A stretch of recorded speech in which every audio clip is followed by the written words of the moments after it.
This right here is the newest bait from Northland. It's the MVP Jig. It's got a Gamakatsu big river hook with an extremely sharp point pointed directly at the line tie.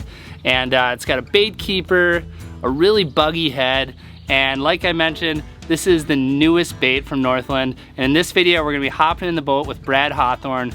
We actually went out earlier this year and caught a bunch of fish on this particular bait, and we're gonna show you guys how you can use the new MVP Jig to catch more walleyes this season. Hey guys, Brad Hawthorne, and we're out here on Mille Lacs, and we're chucking around the brand new MVP Jig by Northland. And look at that. It's a start. It's a good start. And anyone that knows me knows I absolutely love jig fishing. And get that out of there. The MVP Jig right there has everything the walleye angler is gonna love. It's got a really detailed head on it. It's got the eyeballs. It's got a good hook keeper. And if you take a look at that hook, well, the reason why I caught that guy right there, I'm gonna get that one back. The reason it caught that guy was because it's got a nice big gap on it. This is a Gamakatsu hook on here, and if you guys aren't familiar with Gamakatsu hooks, they are the best of the best on the market. Their tempering process that they use on their hooks doesn't just zap those hooks and make them brittle.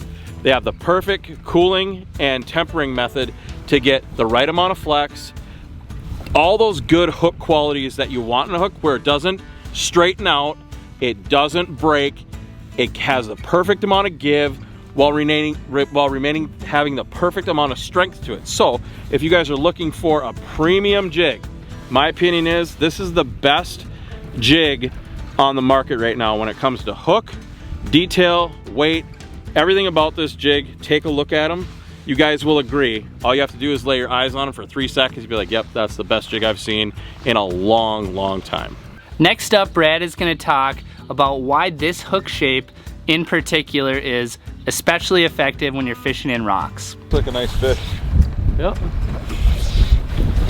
It's just been a, you know, with the wind, changing light conditions, and the one thing I'll point out about this jig in particular is because of the hook point, we're fishing a lot of rock today, and usually about this time of the day, I'm breaking out my file and putting that hook point back on the jig, and I don't have to do that. Oh, that's a big chunky walleye.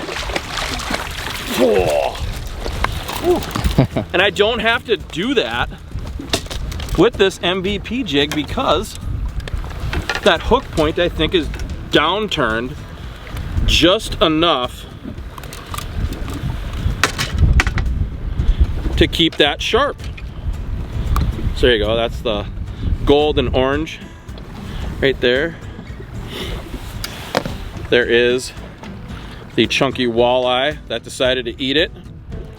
And pretty easy, we're just slow rolling the jigs. We've thrown on some plastics today, but basically it's been shiner, minnow, cast out the back, slowly work it back, and that's the product right there.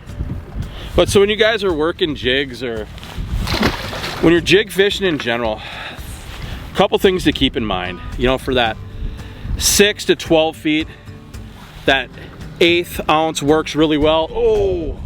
Oh no, he might come back. That 1/8 ounce works really well. Once you go 12 to 16, 12 to 18, that quarter works really well. Anything deeper than that, throw on your 3/8. So if you're jig fishing and you're not sure where to start out, kind of use that as your baseline on what size jig to tie on. Like Brad mentioned, this bait comes in an 1/8, a 1/4, and a 3/8 ounce size, and it also has one more size up. This is a 1/2 ouncer right here, and where this 1/2 ounce size is really going to come in handy is when you're fishing in situations where there's a lot of current. Maybe you're fishing in rivers, stuff like that. This biggest size has a big hook, a big 4/0 size, perfect for fishing big bulky plastics, but also a really good bait for bigger live bait operations as well. So those are the sizes, and now Brad is going to talk a little bit more about the head design. So the head shape on this jig is really, really unique. You guys will see. Oh, wow. I kind of underestimated this one a hair. So we're gonna net this one. Whoa, come here. So the head shape is really, really unique. It's got mouth and all that. It looks almost pretty human. The head on it is actually really, really detailed. It's really buggy. It's got more detail in any jig than I've ever seen. So, and proof's in the pudding, like the fish like detail. There's a reason why the manufacturers have started putting detail into so many of the lures, whether it's a crankbait or a jig. It's because the fish like it. The fish respond well to it. The other part is the hook keeper on the MVP jig is a good hook keeper. It's one of those jigs that you don't have to use just for live bait. You can throw plastics on it and it's gonna work equally as well. Next up, Brad is gonna contrast this particular bait against the Deep V jig, which is another jig that came out recently from Northland that has been really popular and we're using a ton, but there's times and places when we'll use this bait instead. All right, so you guys are wondering, why jigs? Why is there a new jig every 3 years that's, you know, supposedly is the next best thing? And it's not that it's the next best thing. What it is just like with crankbaits, jigs keep evolving and evolving and evolving, and people kind of forget the basics. You know, Deep V jig right here. Probably one of the best live bait jigs that I've had. And that's why this thing got so much press when it came out, was because of the head design, because of the wide gap hook, because of the hook keeper. So if you had to transition to plastics halfway through the day, you could do that. Deep V jig always had your back. It's a really, really good jig. I love this jig. It's my favorite jig because I guide on Mille Lacs, and it's nothing for us to go from pitching shiners in the morning to using plastics and fishing faster in the afternoon. So this is my #1 jig in my box. Then we go to the MVP jig. Okay, MVP jig, great jig. Look at the detail on this jig, is absolutely crazy. Then look at the hook on that jig.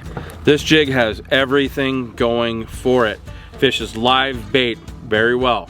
Fishes plastics extremely well. Fishes swim baits, large bodied swim baits, very, very well. The hook keeper is back further on this jig to bite more of that plastic. You have the downturn hook faced at the eye right there. So that means when you set the hook, all that power goes right into the hook. Now, what you'll see here is this is a nice stout hook, okay? That is made for fish and rocks. I like this jig here. When I'm fishing a ton of rocks, if I know I'm gonna be on rocks all day long, I'll throw on an MVP jig because you won't roll that tip of that hook over very much. So again, if you're transitioning a lot with live bait to plastics, MVP jig, boom, that's gonna be your money jig. So we've been talking primarily about walleye fishing to this point, but this bait with this big hook is also great for wrangling big chunky bronze backs. Oh my gosh. Okay, that's, let me get reeled in here. It's like a 6-pound smallie, man. It's big, yeah. It's not small. Come here, you big. Oh boy. Michael. Look at the size of that. I mean, I've done this for longer than most people out here, and I'm not kidding when I tell you that that's as big as they get. That they don't Minnesota get or any... Lake Mille Lacs. Wow. MVP stuffed in the snout. Wow, that hook. Look at that thing. I mean, yeah, that was a big fish at the very far end of the cast. There's no way that you can get a hook in that fish unless it's that sharp and that stout.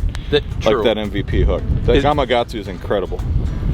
Is that not a 6-pound bass? This is enormous. I mean, look at that. How many times have I wanted to actually put one on a scale to prove it? Not very many, but in this case, when we get done with that camera, we're gonna actually have to put this one on the scale. Do you have a scale, Brad? I do, and I'm thinking that that's 6 look at and a quarter. this. Look at this. This is my hand. Look at it. Hold on.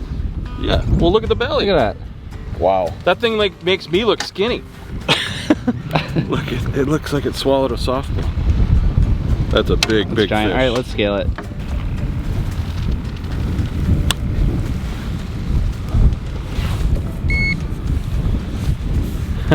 Right. 593. 593 is where it locked. It's Big fish. we weren't far off. All right. Obviously, that was a tank of a smallmouth bass, but now we're gonna get back to your regularly scheduled walleye content. Regularly scheduled walleye content. Mike just switched up. He was using purple, and he switched up to a little bit lighter of a jig because we got in here a little bit shallower, and whack. So that's how important like jig size is to the depth of water you were in. I was casting off the deep side. He was like, hey, I'm gonna stay up shallow. He kept that 1/4 ounce size on, and here's the result. Ooh, that's a big one, boys. Ooh, Mike, that's a big one. That's a life size one. For a self-netting job, I thought I did pretty good there. That is a... Let's see that beauty. Nice fish. Wow. What do you think of that? That's chunky. Yeah. So, I'm gonna give the Gamakatsu hook a lot of credit. What the camera didn't catch was the complete hook set debacle on that whole deal, which Brad bit his tongue and didn't laugh too hard about. However, there was 2 hook sets. There was 2 hook sets, but I mean the story's in the fish in my hand. So Gamakatsu on the MVP gets all the credit on that deal. Made up for a poor fisherman with a poor hook set. Well, you got him the first time. You didn't know it because the fish was swimming with the jig, and the fish was swimming with it. And one cool thing to point out about the MVP jig is that the hook point and the line tie are lined up. So when you set the hook, it's like a 90-degree angle. That hook point is going into the fish's mouth, period. So this was obviously a really action-packed day, chasing walleyes. We had a few big bronze backs mixed in there, of course. And I was even able to put this camera down and catch a few walleyes myself on the new jig. But now I'm gonna hand it off to Mike with another walleye. Ooh, chunky walleye. Ooh. That's a female with spawn in it still. And that's kind of the set of conditions we've got with the late spring like this? Absolutely it is. I mean, we've got some fish that still have milt in them, some have eggs in them, like that one. And that's what you get with an early spring. So that was the second fish in like 3 or 4 minutes on that MVP jig. And I'm not a big shiner fisherman. Yeah. I know that's more your department, but I can get on board with this technique and what we're doing. It seems to me that the hook shank on this, just being a little bit longer, plays really well with that bigger size bait. It does, and I mean, granted the jig had like steals the show on this, but the hook is going to be the part that gets overlooked, because when you're fishing rocks, when you're fishing snaggy areas, to have a stout hook that doesn't bend a whole lot, that you can rip out and it's not going to break, it's not going to bend straight out, that's really key to getting mileage out of your jigs. You know, the other part, that paint is rock solid on that jig too. So the whole, it's kind of a perfect package, really. I'm like most impressed, I think, with that barbarian style bend in the hook. The thing is razor sharp. Well, that's about all we got for you in this video. If you wanted to snag a few of these new baits, Northland actually just put them on their website, northlandtackle.com. They got a bunch of different sizes and colors available, so you can head over there and grab whatever you need. I actually need to stock up on these as well, because I used them a ton this spring and my supply is getting a little bit low. But anyway, if you enjoyed this video and you learned something, make sure to hit that little red subscribe button down below, because we have a lot more awesome content coming this year. And until the next one, we will see you then.